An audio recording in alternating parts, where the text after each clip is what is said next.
আমরা এসি সুন্দরবন রামকৃষ্ণ বিবেকানন্দ ভাব প্রচার পরিষদের অন্তর্ভুক্ত ভোলারচক রামকৃষ্ণ সেবা সংঘে এসে অনেক মায়েদেরকে আমরা পেয়েছি। এখানে আদিবাসী অধ্যুষিত এলাকা, এই এলাকার মধ্যে একটা ঠাকুরের মন্দির হয়ে আপনাদের কেমন লাগছে বা আপনারা কতটা উপকৃত হচ্ছেন সেটা যদি সকলের সাথে শেয়ার করেন খুব ভালো হয়। প্রথমে নমস্কার, ঠাকুরমা বাবার ঠাকুর স্বামীজিকে স্মরণ করিয়ে সবাইকে প্রণাম জানিয়ে আমাদের এখানে আমরা হুলারচক রামকৃষ্ণ সেবা সংঘ থেকে আমি একজন সদস্য, ওখান থেকে বলছি। আমাদের এই মিশনটা হয়ে আমরা খুবই উপকৃত হয়েছি। আমি এখানে একজন সদস্য, আমরা অনেকেই মায়েরা সদস্য আছি। আমাদের এই মন্দিরটি উদ্বোধন হয়েছে শিবরাত্রিতে। আমরা এখানে মায়ের যে কাজ করতে পারছি, সেবা করছি, আমাদের খুবই মনের থেকে ভালো লাগছে এবং মনের থেকে আমরা উচ্ছ্বাসিত এবং আমরা সবাই অন্তর থেকে এখানে কাজ করতে এসেছি। আমরা যেন ভবিষ্যতে কাজ করতে পারি। আজকে আপনারা একত্রিত হয়েছেন কি কারণে? এখানে একটি মায়ের কাছে আমরা অন্তর থেকে এসেছি। এখানে একটি প্রকল্প চালু হচ্ছে, আমরা সেই প্রকল্পের সাথে যুক্ত হতে চাই। হলে প্রকল্পগুলি যদি একটু বলেন কি ধরনের প্রকল্প?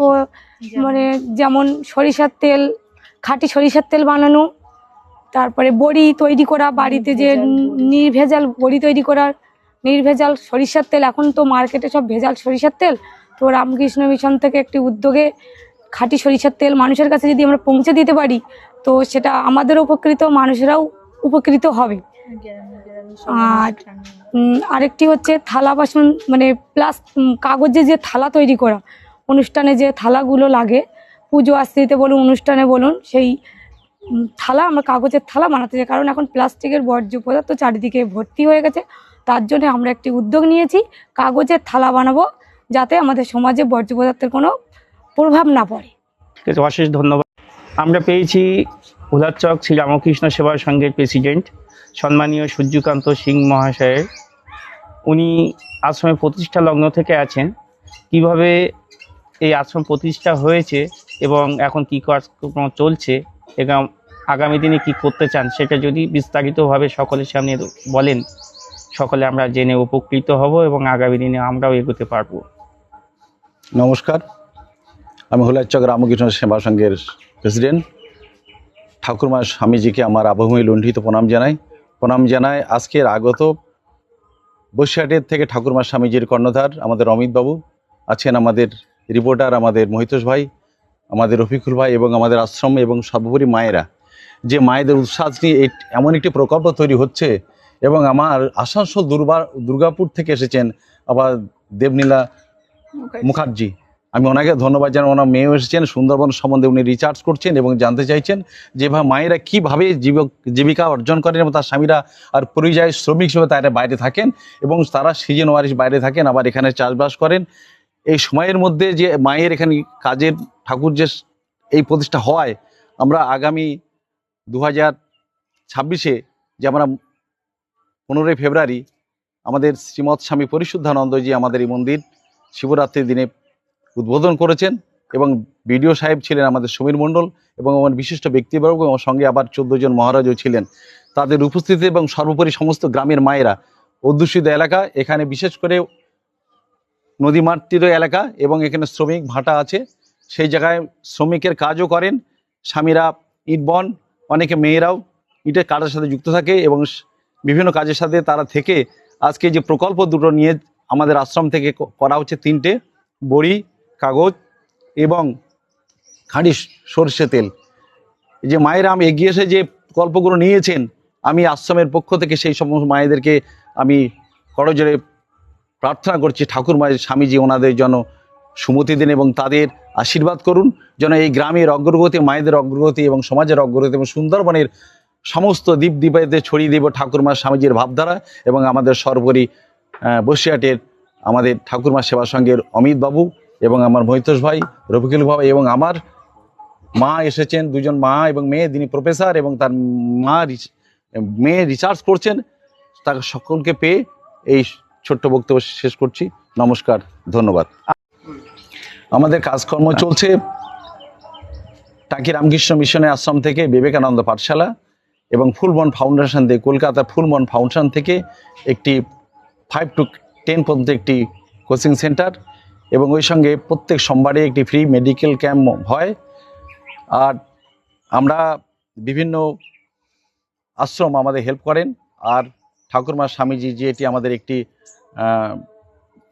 স্কলারশিপ দেওয়া হয় 6 জনকে, সেই সময় 6 জন স্কলারশিপ পান।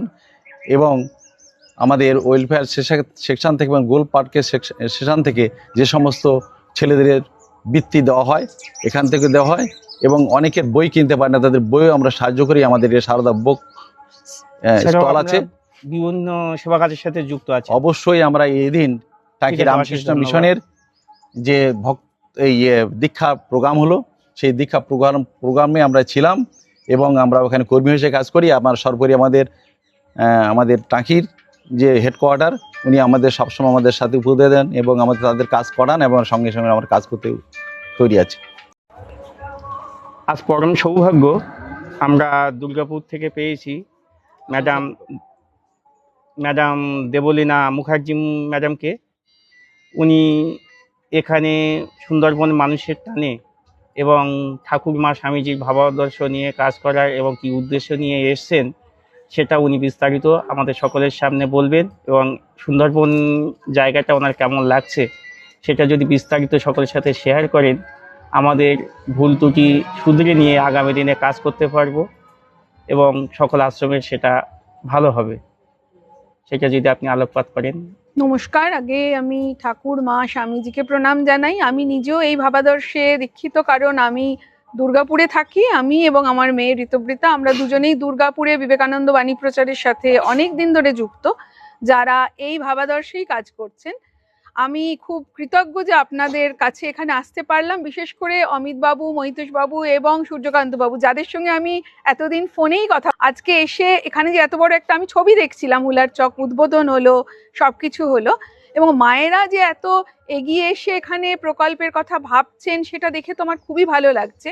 আমি নিজে মেয়েরা কিভাবে এগিয়ে আসতে পারেন, স্বনির্ভর হতে পারেন, সেইটার কাজ নিয়েই যুক্ত, এবং আমার মেয়েও এইটা নিয়েই করছে। যে বিশেষ করে সুন্দরবনটা বাছার অর্থ হচ্ছে যে সুন্দরবন কিন্তু অনেক পিছিয়ে পড়া একটা জায়গা ছিল, আস্তে আস্তে উন্নতি হচ্ছে। আমি এর আগেও কয়েকটা জায়গায় গেছি এবং এখানে আজকে যেই প্রকল্পগুলোর কথা শুনলাম সেগুলো শুনে খুবই ভালো লাগলো। এবং এরা যে আপনাদের এতটা গাইডেন্স দিচ্ছেন যে কিভাবে করবেন, এদের ছায়ায় না করতে পারলে আপনাদের একা করা সত্যিই সম্ভব নয়, সেইটা দেখে তো আমি ভীষণই খুশি হয়েছি।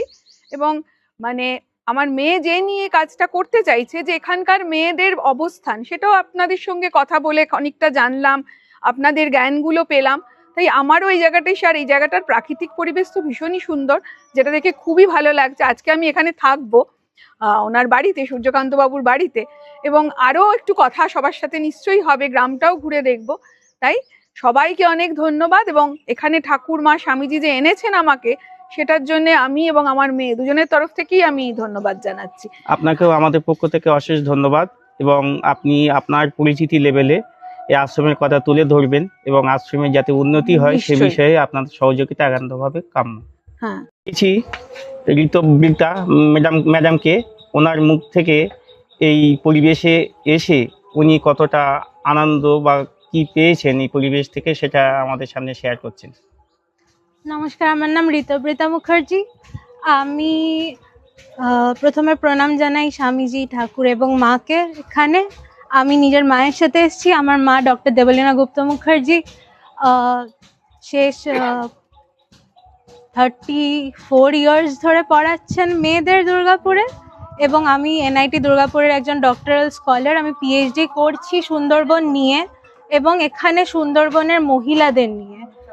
Basically, what I am trying to do is how women adapt to the climate change that's making the Sundarbans, Indian Sundarbans, most vulnerable in the world. এটি একটি রামসার সাইট, এটি ওয়েটল্যান্ডস, বাট এখানে এত দূর থেকে কেউ আসে না। আমি আজকে এসেছি হয়তো, কিন্তু সবাই সবসময় আমরা এখানে থাকি না, কিন্তু রামকৃষ্ণ মিশন এত কাজ করছে, এই ভাবধারায় সবাইকে নিয়ে আসছেন এবং এখানকার মেয়েদের স্বনির্ভর করার জন্য কাজ করছেন। এবং আজকে সবাই যে যে প্রকল্পে যোগ দিয়েছেন সবাই নিজে থেকে, সেটা দেখে আমার খুবই ভালো লেগেছে। এখানে যা যা প্রোডাক্ট এরপরে বানানো হবে, কারণ যখন ক্লাইমেট ডিজাস্টার আসে তখন কার পাশে কে থাকে আমি জানি না, কিন্তু সবাই এখানে নিজেরা কাজ করে নিজেদের পাশে অ্যাটলিস্ট দাঁড়াতে পারবেন। এবং আশা করি আমার কাজও এখানে কিছু আমি লিখতে পারবো, জানাতে পারবো, সারা দুনিয়াকে জানাতে পারবো যে সুন্দরবনেও এগিয়ে চলেছে, যতই ঝড়ঝাপটা আসুক। নমস্কার। অশেষ অশেষ ধন্যবাদ। সুন্দরবনের নদীমাতৃক আস্তে। যে অঞ্চল, এই আমাদের অধিকাংশ মানুষের জীবিকা নদীতে বাগদা চিংড়ির বাচ্চাকে ধরা।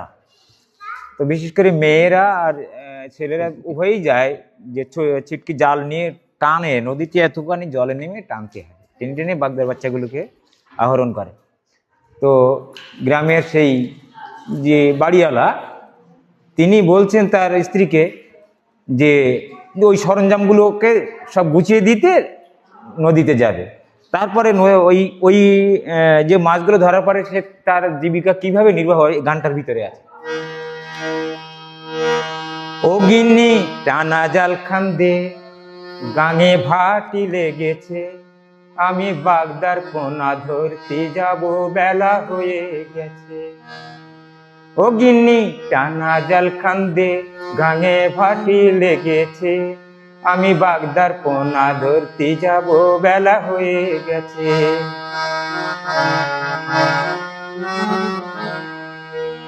নাদার সাথে সাদা থালার ঝিনুক দাদিস ব্যাগে, পাবো না জাল টানার জায়গা যদি না যাই আগে। নাদার সাথে সাদা থালার ঝিনুক দাদিস ব্যাগে, পাবো না জাল টানার জায়গা যদি না যাই আগে। আবার তৃতীয়ার ভাটির টানে জল তর তর করে নামতেছে, বাগদার পোনা ধরতে যাব, বেলা হয়ে গেছে। আমি বাগদার পোনা ধরতে যাব, বেলা হয়ে গেছে।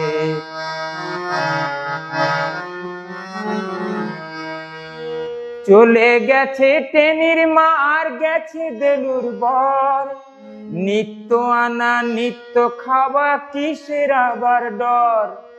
চলে গেছে টেনির মা আর গেছে দেলুর বর, নিত্য আনা নিত্য খাওয়া কিসের আবার ডর। শুধু পোলা পানের পেটের লাগি, পোলা পানের পেটের লাগি পরান্ডা মোর জ্বলতেছে, বাগদার পোনা ধরতে যাব, বেলা হয়ে গেছে। আমি বাগদার পোনা ধরতে যাব, বেলা হয়ে গেছে।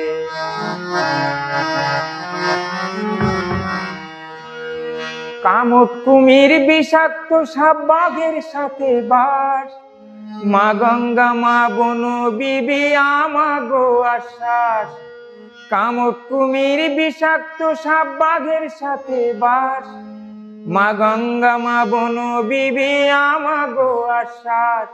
শুধু গাগতরে ভালো রেখো, গাগতরে ভালো রেখো, খেপা গিরিন মানতেছে, বাগদার পোনা ধরতে যাব, বেলা হয়ে গেছে। আমি বাগদার পোনা ধরতে যাব, বেলা হয়ে গেছে। গিন্নি টানা জাল খান্দে গাঙে ভাটি লেগেছে, আমি বাগদার পোনা ধরতে যাব, বেলা হয়ে গেছে। আমি বাগদার পোনা ধরতে যাব, বেলা হয়ে গেছে।